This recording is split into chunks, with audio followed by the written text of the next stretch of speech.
potensi bahaya dan risiko pada aktivitas di sekitar kita berikut dengan pengendaliannya. Simak video aku ya. Penerapan aspek keselamatan dan kesehatan kerja tidak hanya berlaku ketika sedang bekerja atau melakukan kegiatan di industri, karena pada kegiatan sekitar kita juga berpotensi untuk menimbulkan bahaya. Oleh karena itu, kita perlu menerapkan aspek keselamatan dan kesehatan kerja dimanapun dan kapanpun kita berada. Namun sebelum itu, kita perlu tahu beberapa istilah yang erat kaitannya dengan aspek keselamatan dan kesehatan kerja, yaitu hazard dan risk. Tahukah kalian apa itu hazard dan risk?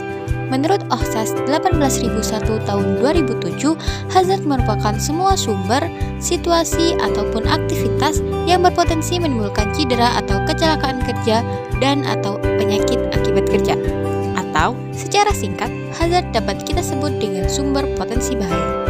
Sedangkan risk merupakan peluang, yaitu tinggi, sedang, dan rendah, atau kemungkinan seseorang terkena bahaya, sehingga terjadi kecelakaan, kerugian, bahkan kematian yang terjadi pada periode tertentu. Atau, secara singkat, risk dapat kita sebut dengan risiko akibat potensi bahaya. Secara umum, hazard terbagi atas beberapa macam, yang meliputi hazard mekanik, fisika, biologi, ergonomi, dan psikologi. Selanjutnya, kita perlu mengetahui 5 hierarki pengendalian risiko yang terdiri dari 1. Eliminasi. Eliminasi merupakan proses untuk menyingkirkan atau menghilangkan potensi bahaya di tempat kerja. 2. Substitusi. Substitusi yaitu mengganti alat, mesin, atau bahan yang kurang aman dengan alat, bahan, atau mesin yang lebih aman. Yang ketiga, modifikasi engineering. Modifikasi engineering yaitu memodifikasi atau merancang alat, mesin, atau tempat kerja agar lebih aman. Yang keempat, administrasi. Administrasi yaitu memberikan prosedur, aturan, pelatihan, serta rambu-rambu pada tempat kerja. Dan yang terakhir, alat pelindung diri, yaitu dilakukan dengan cara memberikan alat pelindung diri kepada para pekerja agar lebih aman dalam bekerja. Berikut adalah identifikasi potensi bahaya dan risiko pada 3 aktivitas yang ada di sekitar saya, yaitu menenun, pedagang keliling, dan pemasangan kanopi.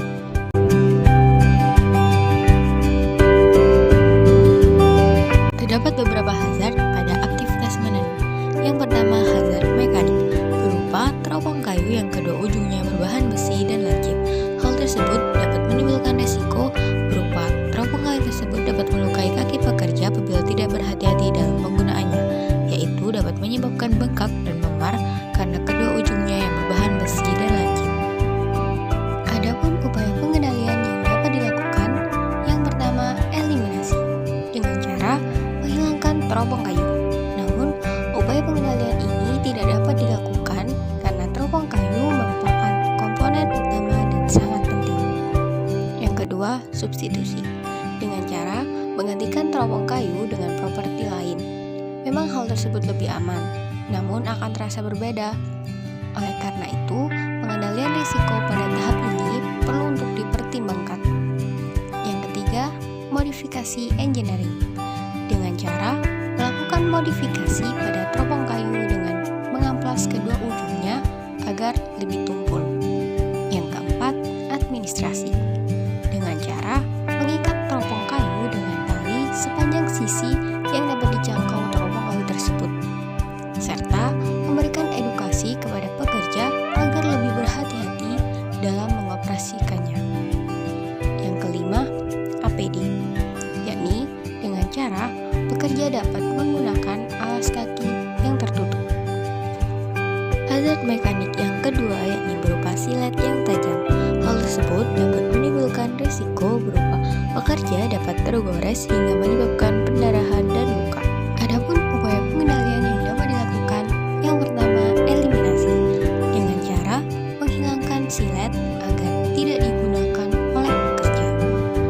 Yang kedua, substitusi dengan cara silet dapat digantikan dengan alat pemotong yang lain yang mungkin lebih aman, seperti gunting. Yang ketiga, modifikasi engineering dengan cara melapisi beberapa ujung jari dengan plester sebagai bantalan, agar saat sedang menggunakan silet, jari tidak tergores dan terluka. Yang keempat, administrasi dapat dilakukan dengan cara mencari tahu terlebih dahulu cara mengoperasikan silet dengan aman dan mengoperasikannya dalam keadaan sadar dan berhati-hati. Yang kelima, APD. Dengan cara menggunakan sarung tangan pada saat memotong sarung agar jari tidak tergores oleh silet. Yang kedua yaitu hazard fisika, berupa tempat kerja yang pengap.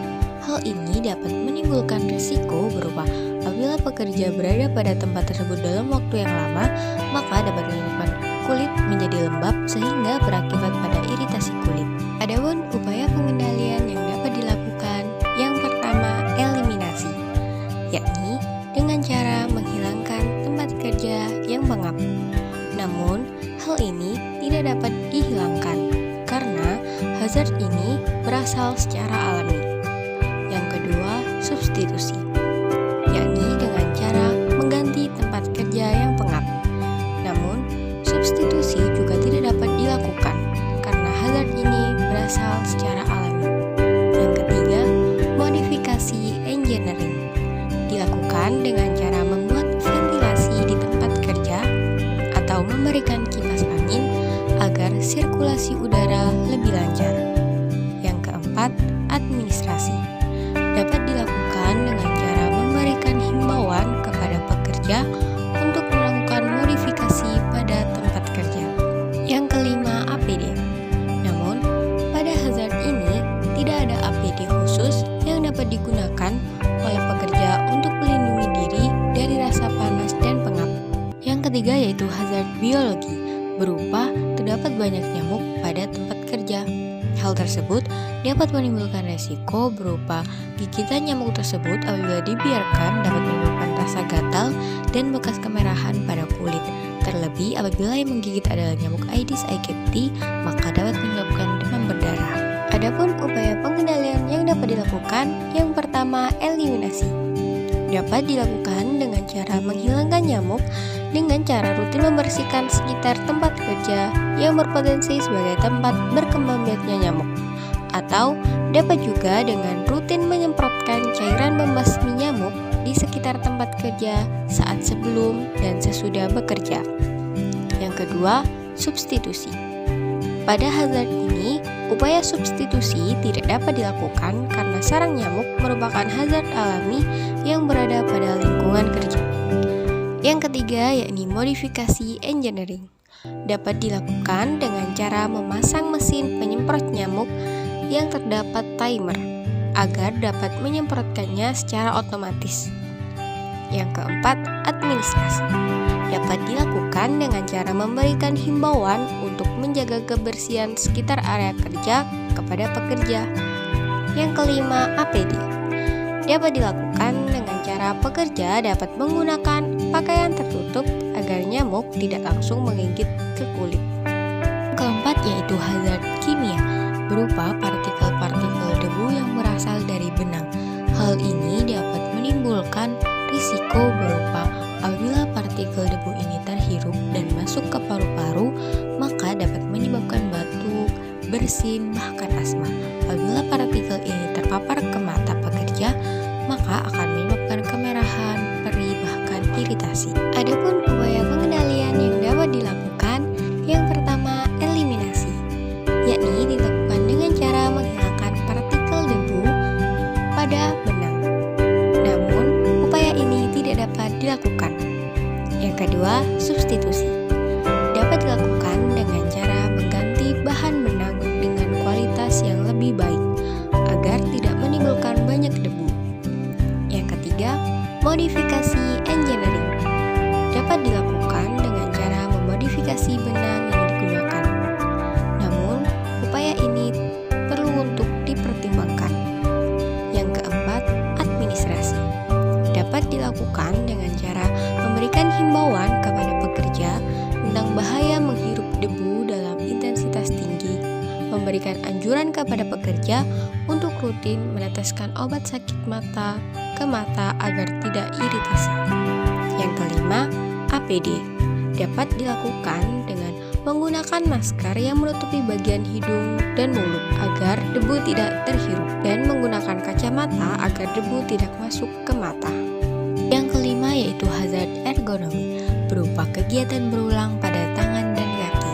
Hal ini menimbulkan risiko berupa gerakan berulang dapat menyebabkan rasa tidak nyaman, di mana hal ini dapat mengganggu proses bekerja. Adapun upaya pengendalian yang dapat dilakukan, yang pertama, eliminasi dengan cara menghilangkan kegiatan berulang.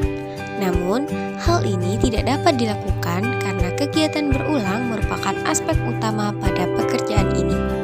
Yang kedua, substitusi. Dapat dilakukan dengan cara mengganti alat-alat yang digunakan saat ini dengan mesin yang lebih modern. Yang ketiga, modifikasi engineering. Dapat dilakukan dengan cara memberikan alat yang mampu untuk menghasilkan gerakan berulang pada tempat kerja. Yang keempat, administrasi. Dapat dilakukan dengan cara mengatur durasi kerja yang sesuai agar pekerja tidak terlalu lama melakukan aktivitas berulang tersebut. Juga memberikan himbauan kepada para pekerja tentang bahaya melakukan pekerjaan berulang dalam waktu yang lama. Selanjutnya juga dapat dengan memberikan edukasi kepada pekerja bagaimana cara melakukan peregangan yang sesuai. Yang kelima, APD. Dapat dilakukan dengan cara kerja dapat menggunakan sarung tangan yang empuk. Hazard ergonomi yang kedua yakni berupa bekerja dalam posisi membungkuk. Hal tersebut dapat menimbulkan risiko berupa seseorang yang membungkuk dalam waktu yang lama dapat menyebabkan berubahnya susunan tulang belakang, yang apabila terus dibiarkan, maka susunan yang berubah ini dapat menjadi permanen sehingga perlu bantuan tenaga medis untuk mengembalikannya. Adapun upaya pengendalian yang dapat dilakukan, yang pertama, eliminasi. Dapat dilakukan dengan cara menghilangkan posisi membungkuk saat bekerja, yakni mempertahankan posisi tubuh agar dapat tegak. Namun, tentu hal tersebut akan menimbulkan rasa letih dan lelah dengan cepat. Oleh karena itu, upaya pengendalian ini perlu untuk dipertimbangkan. Yang kedua, substitusi. Dapat dilakukan dengan cara mengganti tempat kerja menjadi lebih pendek dan menyesuaikan dengan tinggi badan pekerja. Yang ketiga, modifikasi engineering. Dapat dilakukan dengan cara memasang kaki fleksibel pada tempat duduk pekerja agar dapat mengatur sesuai dengan postur tubuh pekerja. Yang keempat, administrasi. Dapat dilakukan dengan mengatur durasi kerja dan menyempatkan waktu untuk melakukan peregangan. Yang kelima, APD. Dilakukan dengan pekerja menggunakan penyangga punggung agar saat bekerja tubuh dapat tetap tegak. Yang terakhir yaitu hazard psikologi, berupa benang yang mudah putus. Hal ini dapat menyebabkan pekerja merasa lelah dan stres.